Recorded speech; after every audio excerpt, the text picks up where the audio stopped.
Physiology में अपन नर जनन तंत्र के बारे में देख रहे थे। सबसे पहले तो अपन ने इसके बारे में पढ़ा था, इसे जो भाग होते हैं नर जनन तंत्र के भागों में भागों के बारे में अपन ने देखा था। 6 प्रकार के या 7 प्रकार के भाग हमने देखे थे। इसके बाद में इसके भाग देखने के बाद में अपन ने देखे थे नर जनन तंत्र है उससे उत्पन्न होने वाले हार्मोन कौन कौन से हैं। नर जनन तंत्र से उत्पन्न होने वाले हार्मोन 3 प्रकार के हार्मोन मैंने आपको बताए थे। सबसे पहला फोलिकुलर स्टिमुलेटिंग हार्मोन, जो नर जनन तंत्र या जो शुक्राणु होते हैं, या फिर अपन बात करते हैं टेस्टिस की कार्यविधि को प्रभावित करते हैं। इसके अलावा जो एलएच होते हैं, एलएच ICSH हार्मोन जिसको बोला जाता है, इंटरस्टिशियल सेल स्टिमुलेटिंग हार्मोन, जो क्या करता है शुक्राणुओं के निर्माण की टेस्टोस्टेरोन जो स्त्राव को बढ़ाता है। इसके अलावा तीसरा हार्मोन अपन ने देखा था टेस्टोस्टेरोन जो है नर जनन हार्मोन कहलाता है और नर के अंदर द्वितीय लैंगिक लक्षणों का विकास करने में सहायता करता है। इसके बाद में शुक्राणु निर्माण की प्रोसेस अपन ने देखी थी, स्पर्मेटोजेनेसिस और स्पर्मियोजेनेसिस, 2 प्रकार की प्रोसेस है, उसके बारे में अपन ने देखा था। एक कोशिका से कितनी शुक्राणु का निर्माण होता है, एक मदर कोशिका से या एक मातृ कोशिका से या एक जनन कोशिका से 64 शुक्राणुओं का निर्माण होता है। उसका अपन ने किस प्रकार अपन ने देखा था। सबसे पहले उनके अंदर समसूत्री विभाजन होता है, कोशिका अपने संख्या में बढ़ोतरी करती है, मल्टीप्लिकेशन करती है। उसके बाद में ग्रोथ फेज आती है, ग्रोथ फेज के बाद में आता है अर्धसूत्री विभाजन, जो जिसमें क्या होता है शुक्राणुओं की संख्या आधी हो जाती है। उसमें अर्धसूत्री विभाजन फर्स्ट चलता है, उसमें अर्धसूत्री विभाजन सेकंड चलता है। तो इस प्रकार एक जनन कोशिका, एक मातृ कोशिका से कितने शुक्राणुओं का निर्माण होता है, 64 शुक्राणुओं का निर्माण होता है। तो ये चीज अपन ने देखी थी। इसके बाद में अपन ने देखा था शुक्राणु की संरचना।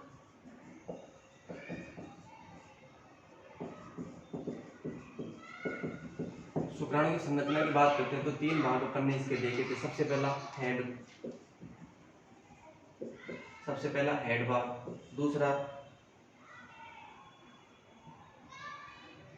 दूसरा देखा था मध्य भाग, या जिसको मिडिल पीस बोला जाता है, मध्य भाग, मिडिल पीस। तीसरा जो भाग होता है वो होता है टेल या पूंछ। ये 3 भाग अपन ने शुक्राणु की संरचना के बारे में देखे थे। हेड जो है, हेड के अंदर सबसे इंपॉर्टेंट चीज पाई जाती है, कौन सा भाग, एक्रोसोम।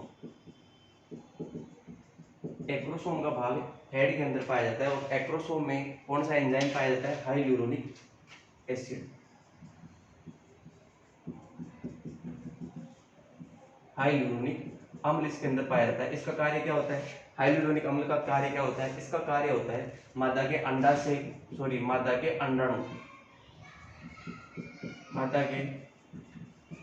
अंडाणु पर एक लेयर पाई जाती है जिसको बोला जाता है, क्या बोला जाता है,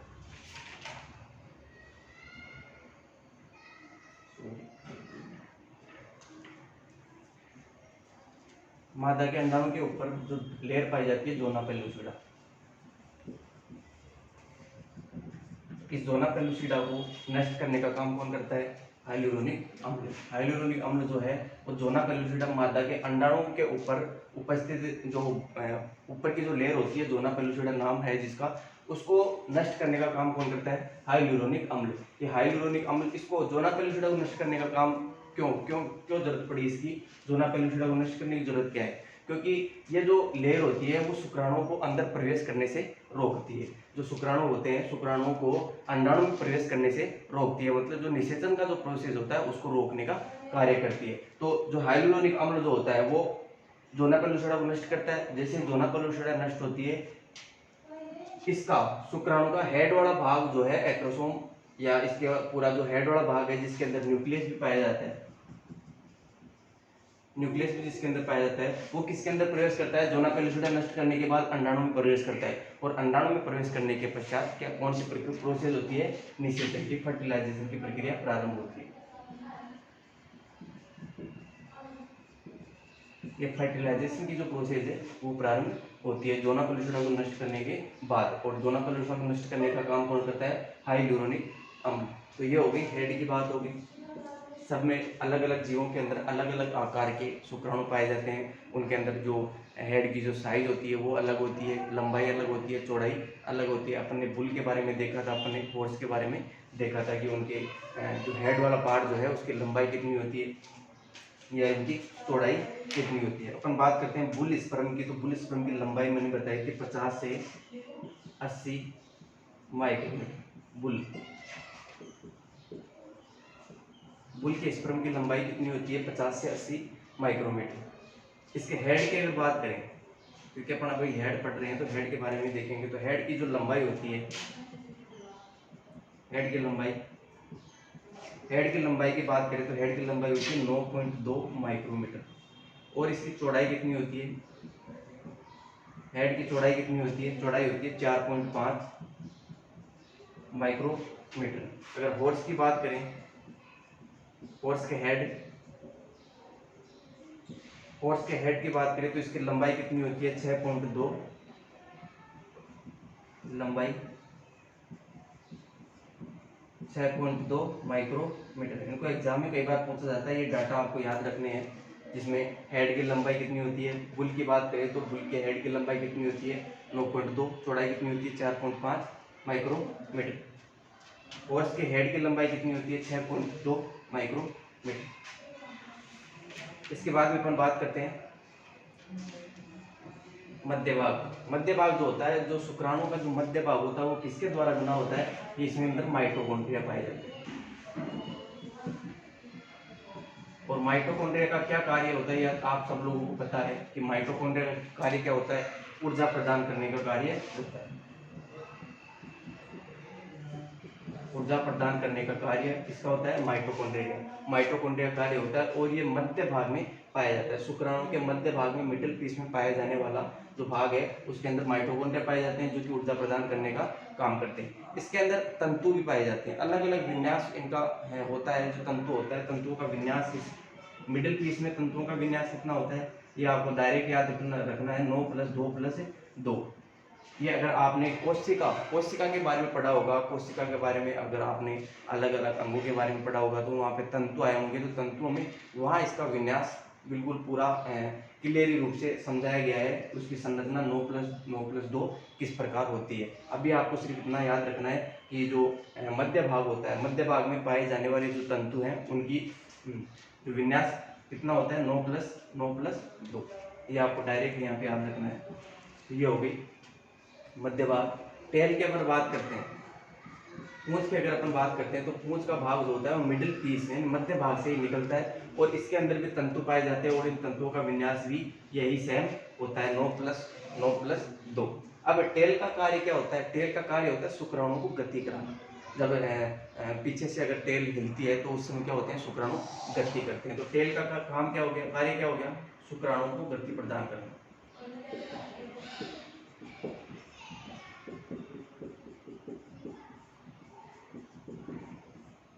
गति प्रदान करना, ये किसका काम हो गया? टेल का काम हो गया। ये भी कई बार पूछ लिया जाता है। तो इन चीजों के बारे में अपन ने पिछली क्लास में पढ़ लिया था, शुक्राणु की संरचना। नेक्स्ट अपन बात करते हैं वर्षण की कार्यकी को प्रभावित करने वाले हार्मोन कौन कौन से हो। हार्मोन या कारक अपन बात कर सकते हैं।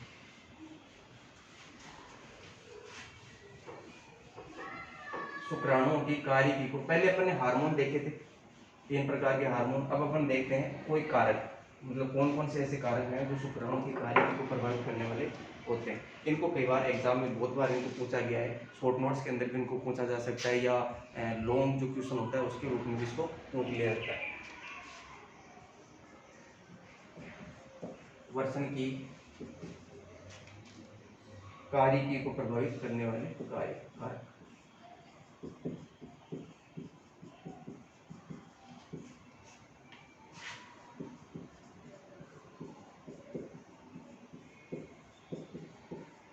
वर्षण की कार्यकी को प्रभावित करने वाले कारक। सबसे पहले तो अपन बात करते हैं हार्मोन। हार्मोन मैंने आपको बताए थे जो कि वर्षण की कार्यकी को प्रभावित करते हैं। कौन कौन से हार्मोन अपन ने देखे थे? अग्रपीयूष ग्रंथि से स्रावित होने वाले हार्मोन,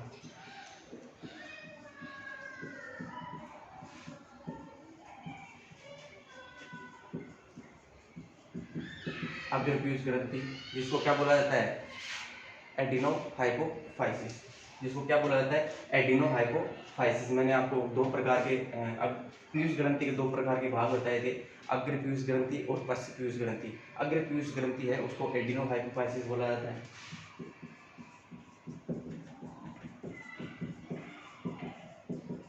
और पश्चपीयूष ग्रंथि जो है उसको बोला जाता है न्यूरोहाइपोफाइसिस। पश्चपीयूष ग्रंथि को क्या बोला जाता है, न्यूरोहाइपोफाइसिस।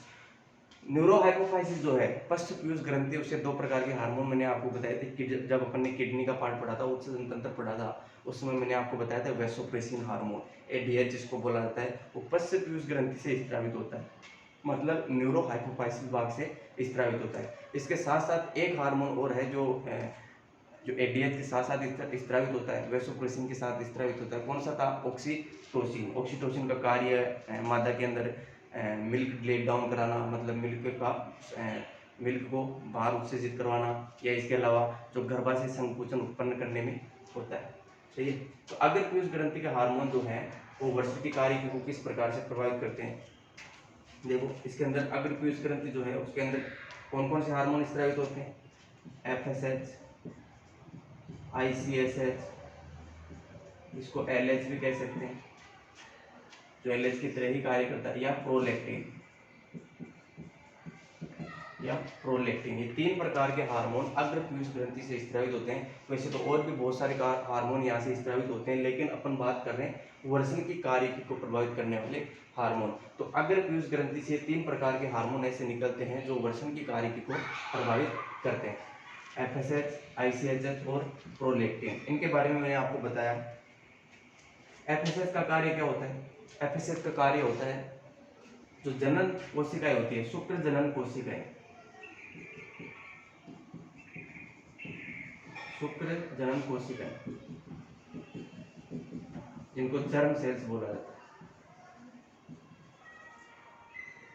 जर्म सेल्स के ऊपर ही अपना कार्य करता है। एफएसएच हार्मोन है फॉलिकुलर स्टिमुलेटिंग हार्मोन, इसका पूरा नाम है फॉलिकुलर स्टिमुलेटिंग हार्मोन, जो कि अग्रपीयूष ग्रंथि से स्रावित होता है। इसका कार्य क्या होता है, शुक्र जनन कोशिकाएं होती है, या अपन कह सकते हैं जर्म सेल्स जो होती है किसके अंदर पाई जाती है, जर्म सेल्स किसके अंदर पाई जाती है, अंतर इंटरस्टिशियल सेल्स, सॉरी, जो सेमिनिफेरस ट्यूबुल्स के अंदर,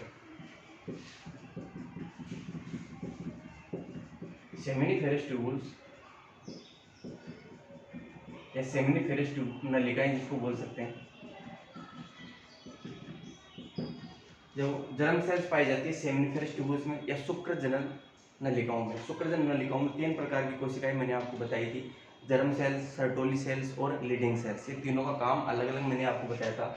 तो सेमिनिफेरस नलिकाओं में पाई जाने वाली जर्म सेल्स के ऊपर कौन सा एफएसएच कार्य करता है, और शुक्राणु निर्माण को प्रेरित करता है, क्योंकि शुक्राणु का निर्माण अपन ने देखा कौन सी कोशिकाएं करती है, जर्म कोशिकाएं। तो ये जो एफएसएच होता है वो जर्म कोशिकाओं पर अपना कार्य करता है और शुक्राणु के निर्माण को प्रेरित करता है,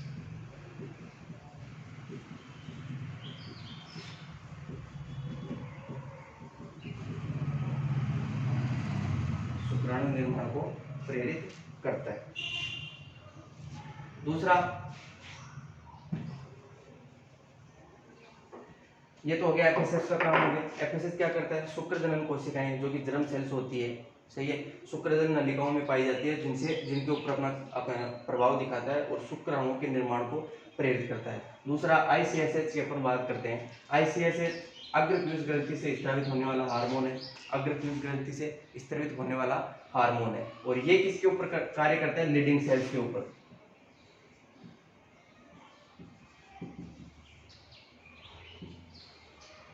लीडिंग सेल्स के ऊपर अपना कार्य करता है, और लीडिंग सेल्स का काम क्या होता है, लीडिंग सेल्स का काम होता है टेस्टोस्टेरोन का स्त्राव करना।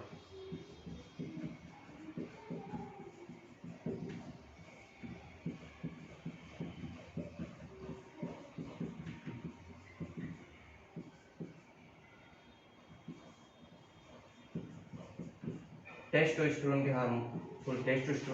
के स्त्राव को प्रेरित करना किसका काम होता है, आईसीएसएच का कार्य होता है, जो कि लीडिंग सेल्स के ऊपर अपना प्रभाव दिखाता है। आईसीएसएच अपन इसको एलएच भी बोल सकते हैं, एलएच मतलब ल्यूटियोलाइजिंग हार्मोन, मादा में इसको एलएच बोला जाता है और नर में इसको आईसीएसएच बोल सकते हैं। तो लीडिंग सेल्स जो होती है उनके ऊपर अपना कार्य करता है और टेस्टोस्टेरोन के स्त्राव को प्रेरित करता है। तो ये काम हो गया इसका ICSH का। तीसरा अपन बात करते हैं प्रोलैक्टिन। यहाँ पे प्रोलैक्टिन क्या काम करता है, अब देखो यहाँ पे टेस्टोस्टेरोन जो हार्मोन है वो स्रावित हो गया। अब प्रोलैक्टिन हार्मोन जो है इसके साथ मिलके, प्रोलैक्टिन हार्मोन इसके साथ मिलके क्या काम करते हैं, ये दोनों क्या काम करते हैं, द्वितीयक लैंगिक लक्षणों का विकास कराते हैं। नर में द्वितीय लैंगिक लक्षण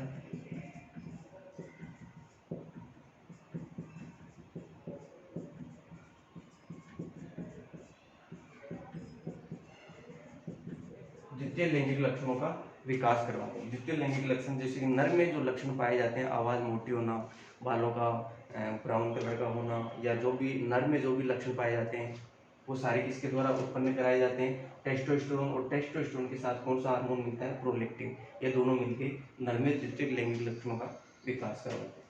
तो ये हो गए हार्मोन। एक बार और देख लो, अग्र पीयूष ग्रंथि के हार्मोनों की अपन बात कर रहे हैं। हार्मोन वर्षण की कार्य को प्रभावित करने वाले कारक अपन देख रहे थे, जिनके अंदर पहला अपन देख रहे हैं हार्मोन। तो अग्र पीयूष ग्रंथि से स्रावित होने वाले हार्मोन, अग्र पीयूष ग्रंथि को एडिनोहाइपोफाइसिस भी बोला जाता है, ध्यान रखना इसका। इसे 3 प्रकार के हार्मोन स्रावित, ऐसे 3 प्रकार के हार्मोन स्रावित होते हैं जो वर्षण की कार्य को प्रभावित करते हैं। FSH सही है, ICHH। FSH का कार्य क्या हो गया, FSH का कार्य है शुक्र जनन कोशिकाएं जो कि जर्म सेल्स कहलाती है, सही है, जो शुक्र जनन नलिकाओं में पाई जाती है। और जर्म सेल्स को क्या करता है, शुक्राणु के निर्माण के लिए प्रेरित करता है, ताकि ज़्यादा से ज़्यादा शुक्राणु का निर्माण किया जा सके। दूसरा ICSH LH। अब LH है, LH किसके द्वारा स्रावित किया, LH किसके द्वारा स्रावित किया जाता है, अग्र पीयूष ग्रंथि के द्वारा। और किसके ऊपर अपना प्रभाव दिखाता है, लीडिंग सेल्स के ऊपर अपना प्रभाव दिखाता है। और लीडिंग सेल्स का काम क्या होता है, टेस्टोस्टेरोन हार्मोन का स्त्राव कराना। तो इनडायरेक्टली रूप से अपन ये कह सकते हैं कि जो ICSH हार्मोन है वो टेस्टोस्टेरोन के स्त्राव को प्रेरित करता है, मतलब ज़्यादा से ज़्यादा टेस्टोस्टेरोन का स्त्राव वो उसको प्रेरित करता है। प्रोलैक्टिन, तीसरा हार्मोन कौन सा हो गया, प्रोलैक्टिन। अब प्रोलैक्टिन जो है, प्रोलैक्टिन हार्मोन है वो क्या काम करता है, वो टेस्टोस्टेरोन के साथ मिलके नर में द्वितीयक लैंगिक लक्षणों का विकास करवाता है। टेस्टोस्टेरोन जो लीडिंग सेल्स के द्वारा स्रावित किया जाता है, इसके साथ मिलकर प्रोलैक्टिन द्वितीयक नर में द्वितीयक लैंगिक लक्षणों का विकास कराता है, सही। तो ये हो गए हार्मोन।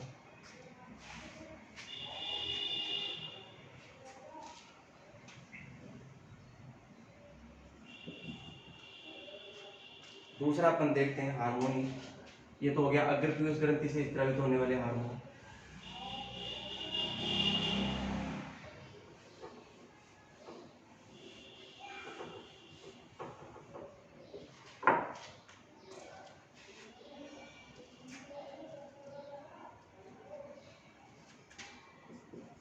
दूसरा अपन बात करते हैं हाइपोथैलेमस से स्रावित होने वाले हार्मोन।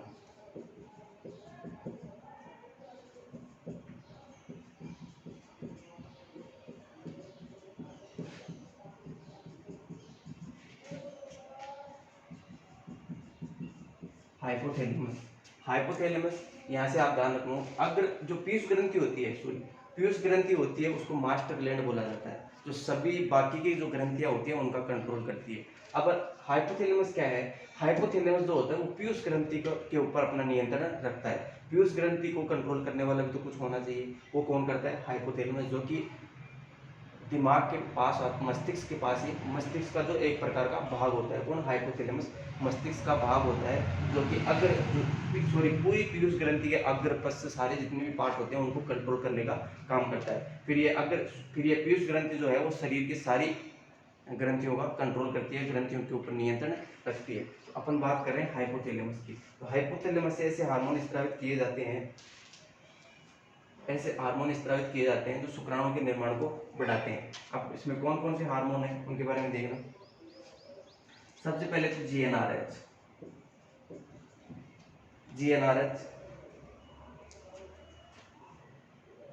उसके बाद में आता है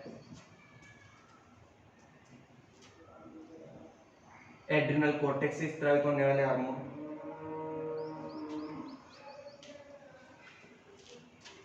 अभी ये देखो GnRH।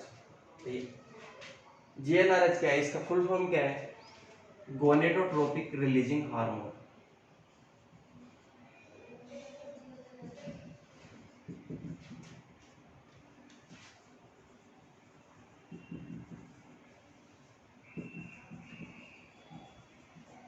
Gonadotropic releasing hormone. Gonadotropin से आता है जीएन, आर से आता है रिलीजिंग से आता है आर, और हार्मोन से आता है एच। तो इस हिसाब से इसका नाम पड़ा जीएनआरएच, गोनेडोट्रोपिक रिलीजिंग हार्मोन। यह हार्मोन जो है हाइपोथैलेमस से स्रावित होता है। इसका कार्य क्या होता है?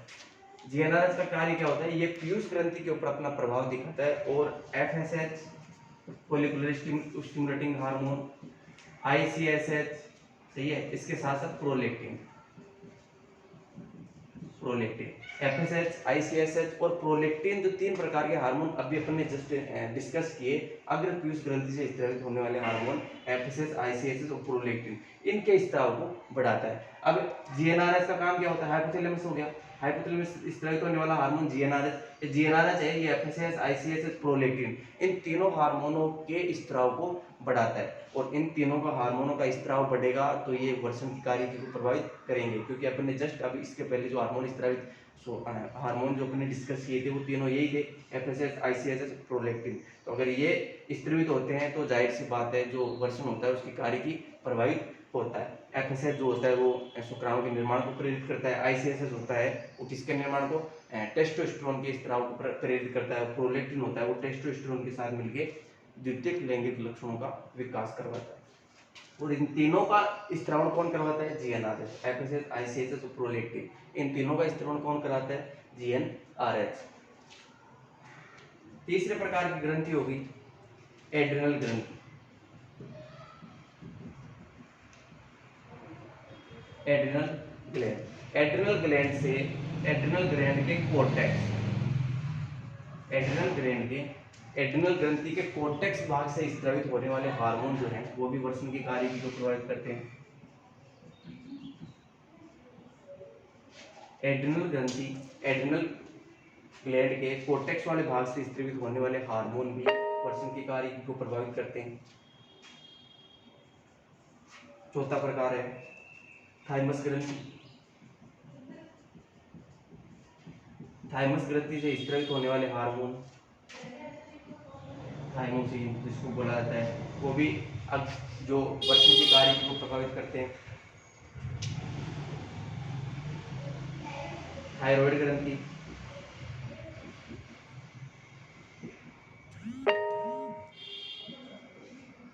थायराइड ग्रंथि से स्रावित होने वाले हार्मोन थायरोक्सिन हार्मोन, ये भी वर्षण की कार्यकी को प्रभावित करते हैं। ये 4-5 प्रकार के अपन ग्रंथियां देखी जो वर्षण की कार्यकी को प्रभावित करती है।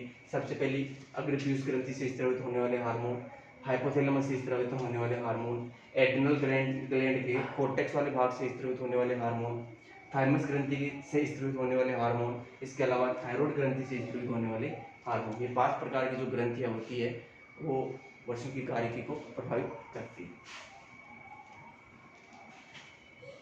हार्मोन के बाद में आता है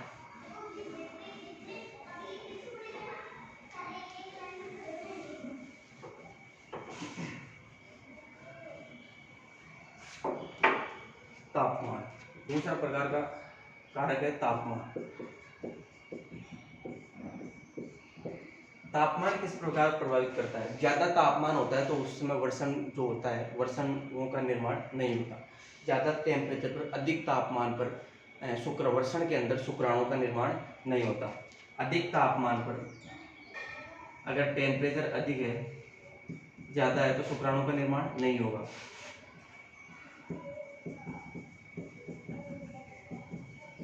शुक्राणु निर्माण नहीं होगा।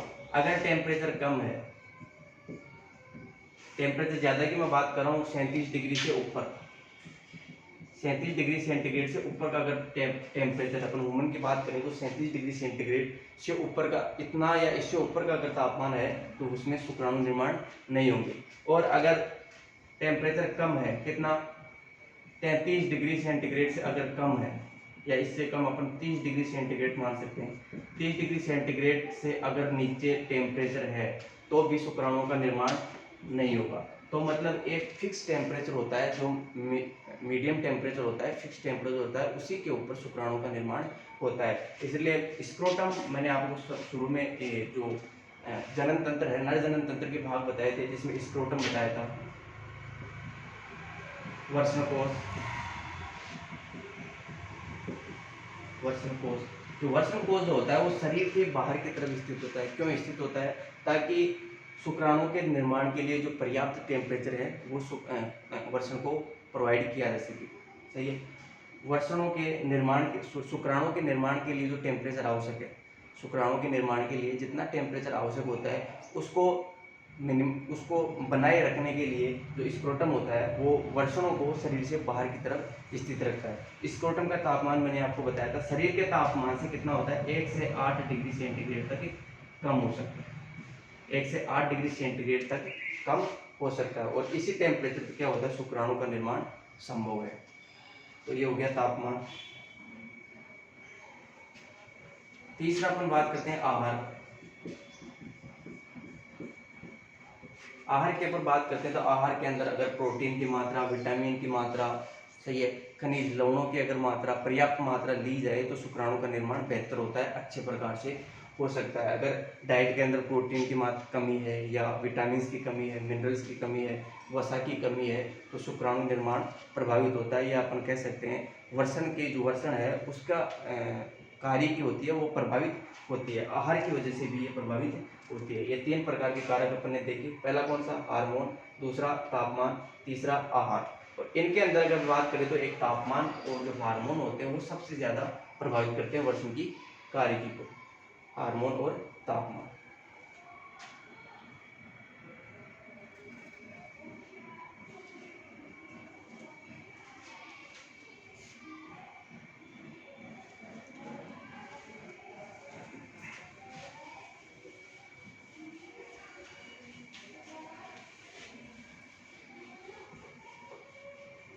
नर तंत्र का एक लास्ट टॉपिक और बचा हुआ है, लिंग निर्धारण।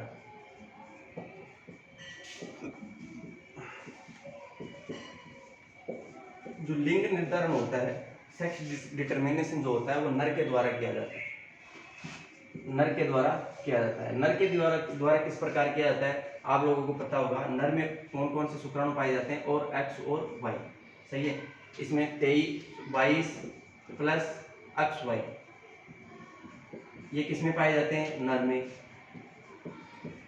मादा में 22 प्लस एक्स एक्स ये गुणसूत्र पाए जाते हैं किसमें, मादा के अंदर। सही है। नर में कौन कौन से पाए जाते हैं, 22 प्लस एक्स वाई, और मादा में 22 प्लस एक्स एक्स। सही है। तो अब इनमें से अलग अलग कौन सा है, ये देखो। नर के अंदर जो लिंग गुणसूत्र है, नर के अंदर लिंग गुणसूत्र है वो एक्स वाई है, मादा में एक्स एक्स है। तो इसमें लिंग का निर्धारण कौन करेगा, नर के द्वारा किया जाता है। नर के द्वारा किस प्रकार किया जाता है, नर के अंदर शुक्राणु का निर्माण होता है वो 2 प्रकार से होता है। 2 प्रकार के शुक्राणु का निर्माण होता है। एक तो इसके अंदर आता है 22 प्लस एक्स। सही है। एक 22 प्लस वाई। क्या हो गया, 22 प्लस एक्स और 22 प्लस वाई। अपन इनको अपन यहाँ छोड़ देते हैं क्योंकि यहाँ पे जरूरी नहीं है। 2 प्रकार के शुक्राणुओं का निर्माण होता है जिसके अंदर एक के अंदर गुणसूत्र होता है एक्स, एक के अंदर गुणसूत्र होता है वाई। नर की बात कर रहे हैं। नर में मैंने आपको बताया 22 प्लस एक्स वाई। तो अलग अलग कौन से हैं, ये तो सेम है, तो ये दोनों में सेम जाएंगे। तो इसमें क्या हो गया, एक एक्स हो गया, एक वाई हो गया। तो यहाँ पे 2 प्रकार के बन गए, एक्स और वाई। मादा में एक ही प्रकार का बनता है क्योंकि इसमें जो लिंग गुणसूत्र है वो एक ही प्रकार के हैं दोनों, इसलिए इसमें एक ये एक्स, इसमें एक्स। सही है। इसमें कौन से, एक्स और वाई,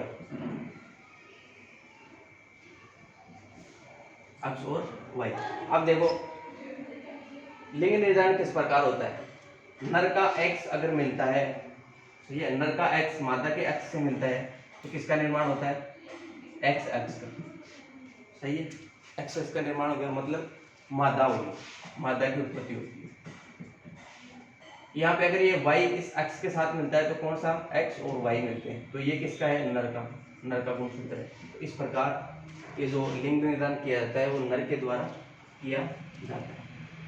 तो ये आपका नर जनन तंत्र कंप्लीट हुआ। बाकी मादा जनन तंत्र स्टार्ट करेंगे नेक्स्ट क्लास में।